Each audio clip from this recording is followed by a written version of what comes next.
want to tell you the story of the 3 times that I nearly quit entrepreneurship and handed in the towel and went and just got, a typical job.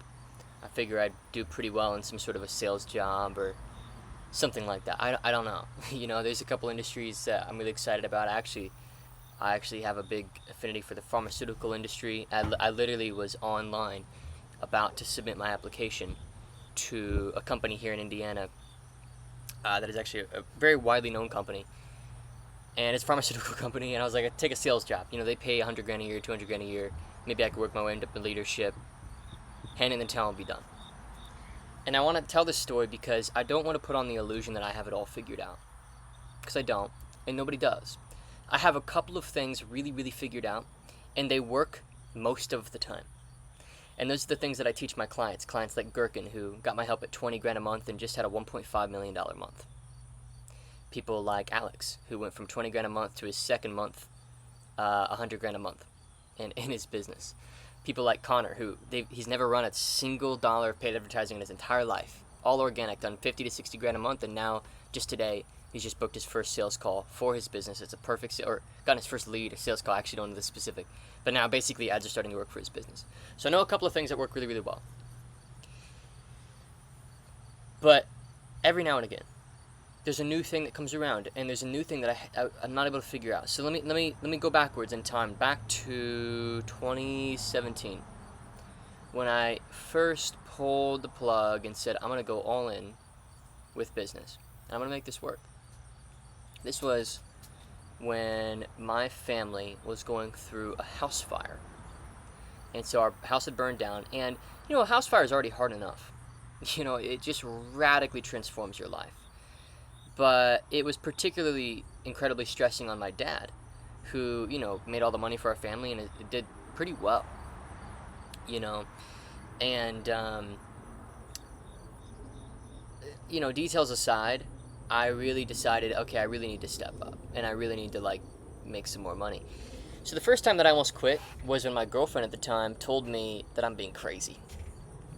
Essentially, you need to go to college, you need to do all this stuff, and to be honest, I don't even necessarily think that it was, hey, you need to go to college. I think that it was looking back, hey, you need to be realistic about your goals, because you're just being so unrealistic. And so, I really valued this relationship at the time, and so I almost quit. I almost didn't do it. But instead, I ended that relationship because I said, you know what, whether I do or don't, I can't, not try. I can't not try. And I didn't have the words to communicate that at the time, but that's how I felt. So that's the first time I almost gave up. Okay. Skip forward 2 years later. I've come into more success than I ever thought I'd have at that point. I had made about $500,000 profit that year. Now, keep in mind, the first year I made nothing. Nothing. Okay, the second year, things took off for me. I finally bit the bullet and got mentorship. I got actual support. I invested into a program of a guy named Sam Ovens. A lot of people know who Sam Ovens is. Bought his consulting accelerator, and in the same year upgraded to UpLevel, and then upgraded to his mastermind.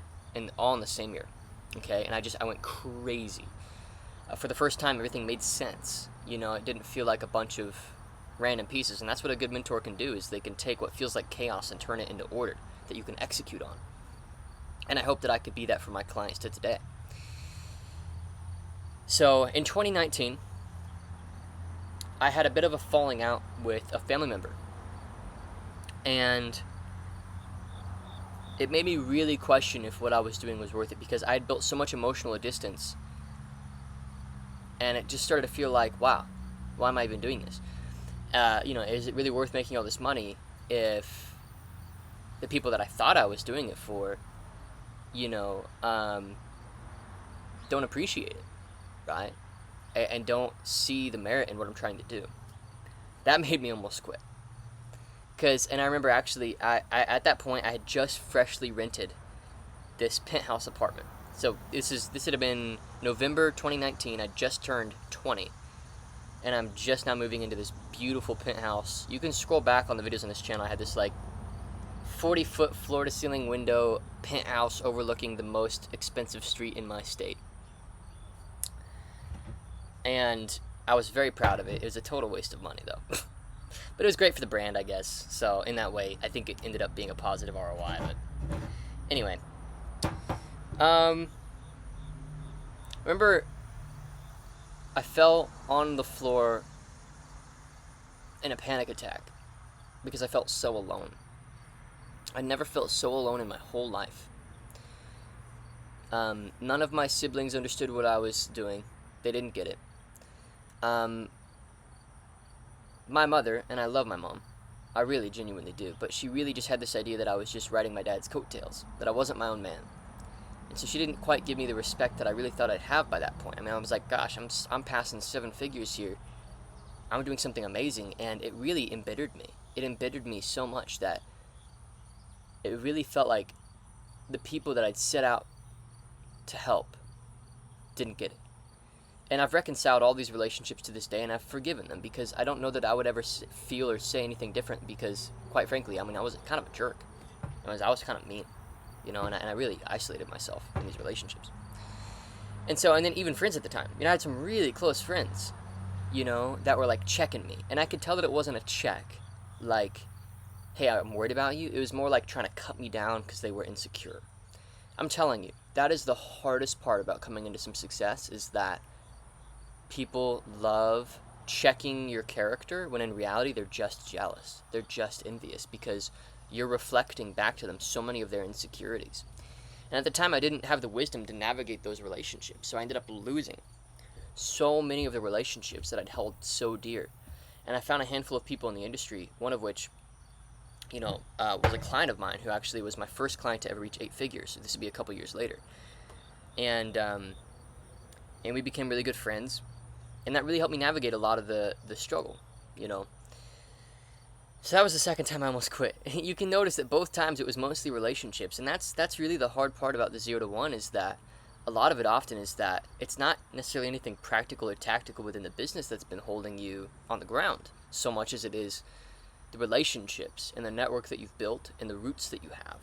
And so you have to know how to not dishonor your roots. There's a lot of people that just say, cut it off. Cut off your childhood friends. Cut off your family. I'm like, that just feels like terrible advice. Like, I feel like that's genuinely, like, terrible advice. That's not it. It's more like suspend your expectations in those relationships for a while, because people are going to have to adjust to the new version of you. And then once they've adjusted, if they choose to, then reignite the relationships in love. And that's what I've had to do. And I think that I've reconciled a lot of these relationships now, but at the time it was incredibly painful. I mean, I truly do not have the words to describe how lonely I felt. So lonely and misunderstood.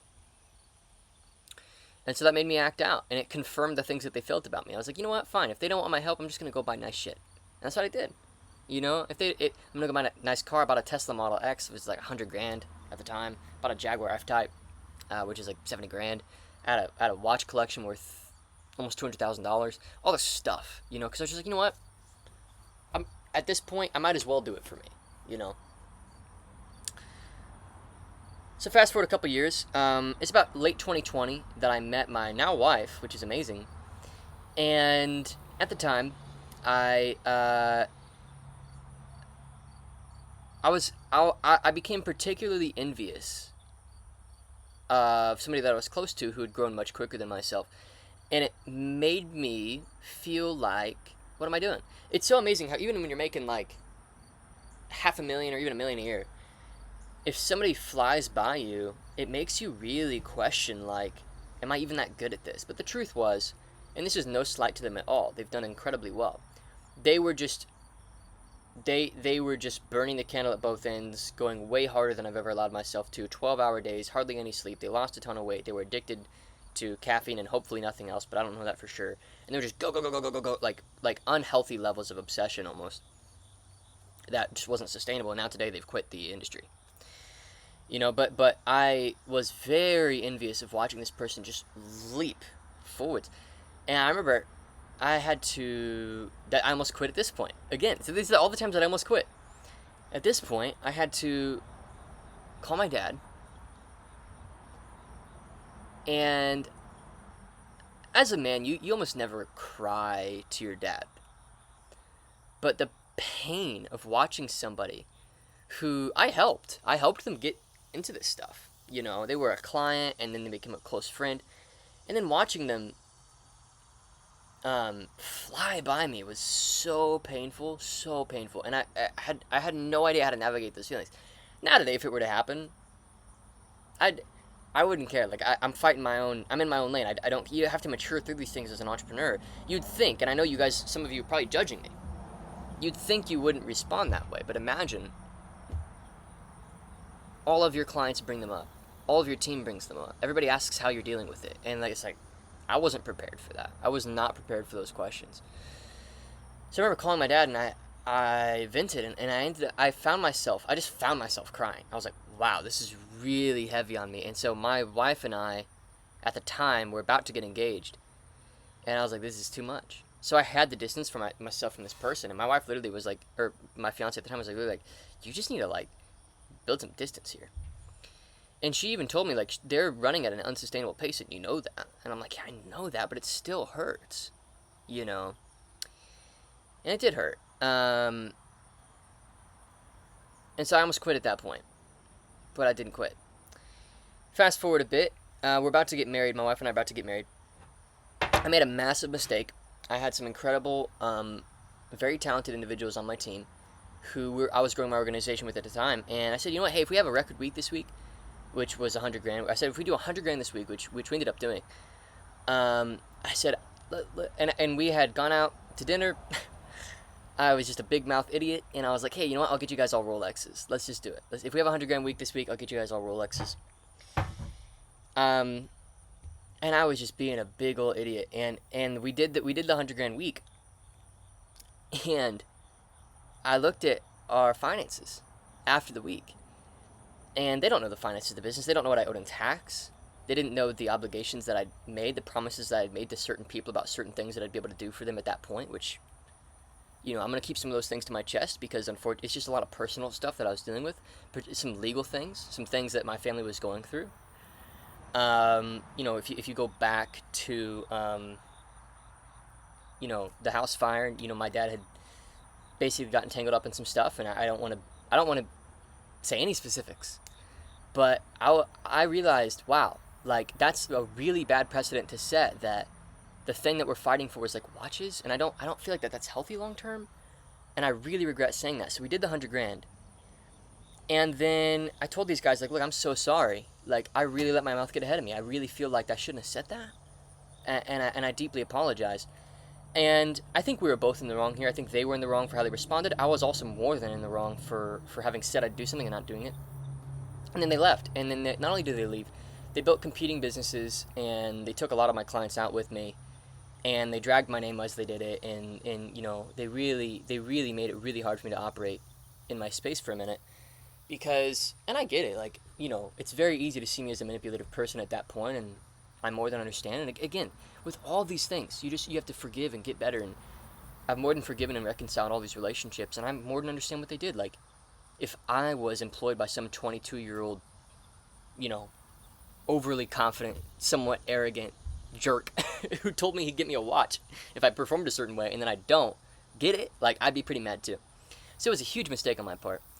But unfortunately, I don't think any of us were mature enough to navigate the nuances of that, so it just totally burned those bridges. They left, and I was just about to get married. And I find out they're taking clients. I find out they're starting a separate business. One of them told me they're going to leave and start a church. I was like, that was the impression that I was under. They were going to leave and they were going to start a church. Turns out they were leaving and taking a bunch of my clients. So very, very unfortunate situation. And as the leader, I take full responsibility for it. But I almost quit at that point too. I was like, look, I can't deal with this drama. I can't, you know. I was trying to mediate the relationship between my family and my wife's family, and they've never really gotten along that much. So I was dealing with that. And because of that, I was paying for the wedding myself. I was also, I had a bunch of taxes I had to pay. I was under an incredible amount of stress at the time. And I almost quit. That almost got me. I mean, I really was like, man, I have too loose lips. My lips are too loose. I can't lead a team. Who would follow me? You know, I've made such a horrible mistake, and I've really hurt people that I really care about at this point, and now what do I do? You know, so I almost quit.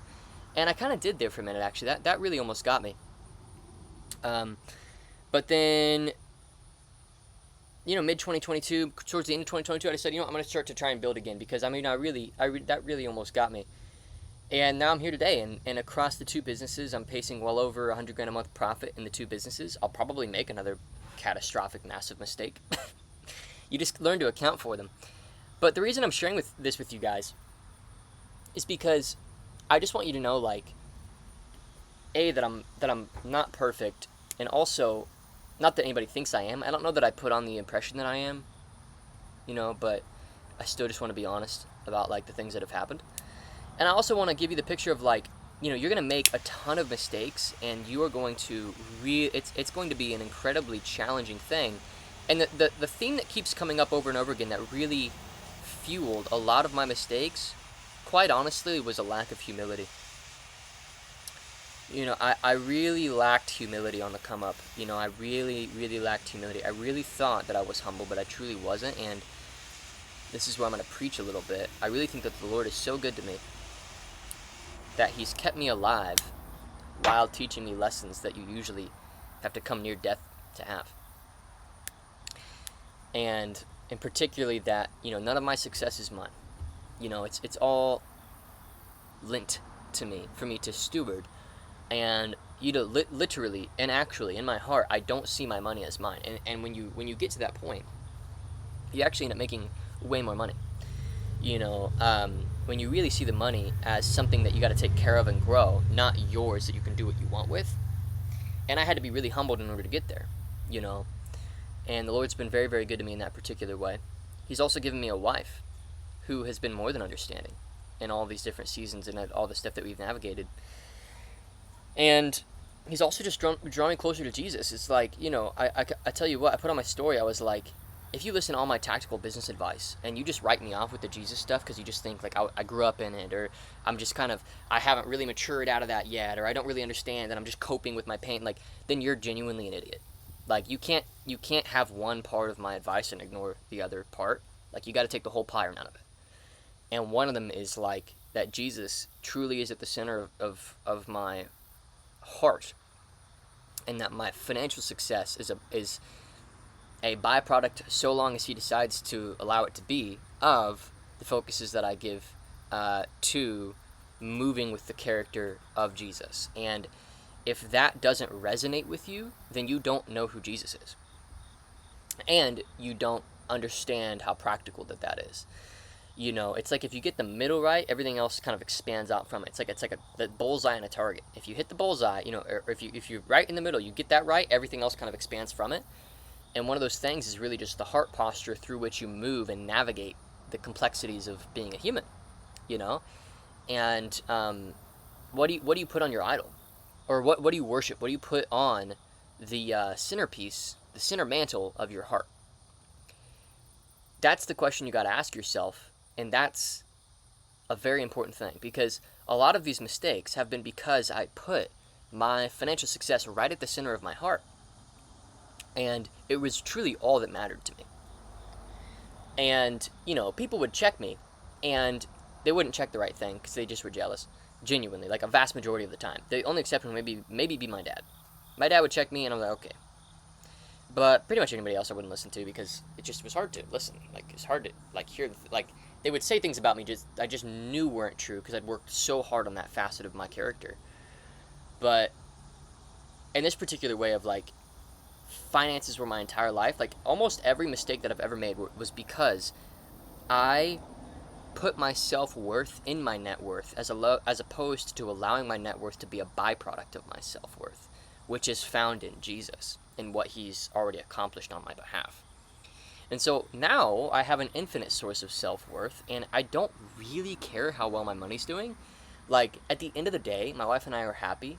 We've got a beautiful baby, and our family's growing, and I'm healthy, and I've got an amazing family, and I've got great friendships, and I have work that I enjoy. And so it's like, what more can I ask for? And it's like the money's always a byproduct of your self-worth, because if you have a high self-worth, then you just show up better. Like, everything else is just better. You communicate better, you're more fluid in your decision making, you're more decisive, you're less afraid of failure, because it doesn't affect, like, you're like, okay, if it doesn't work, it doesn't work. Like, if this business gets to 10 million, if it stays at 2, I don't care. Like, not I don't care. It doesn't affect my self-worth. And so that's been really one of the crux main lessons that I've really gathered about 7 years into really taking entrepreneurship seriously, is that you have to get out of the cycle of your money determining how you view yourself. Okay? And it's really just such a disastrous lie. And you'll probably find financial success quicker if you value yourself through your money, because then you like have to succeed in order to feel good, basically. But it's like such a dangerous cycle, and people who ride that cycle, a little failure becomes incredibly amplified. Okay? And it also made people who didn't appreciate what I'd built, that made it more painful to my ego, because I valued myself through that, but they didn't, and that made that I took offense to that, right? Does it make sense? So like family, friends, whoever, if they didn't love my financial success as much as I did, I felt like they didn't love me, right? Two huge issues. So anyway, hope this has been an interesting video for you guys. I just wanted to speak from the heart, truly, and just share something hopefully meaningful and valuable to you all. And thanks for watching, and I'll see you in the next video.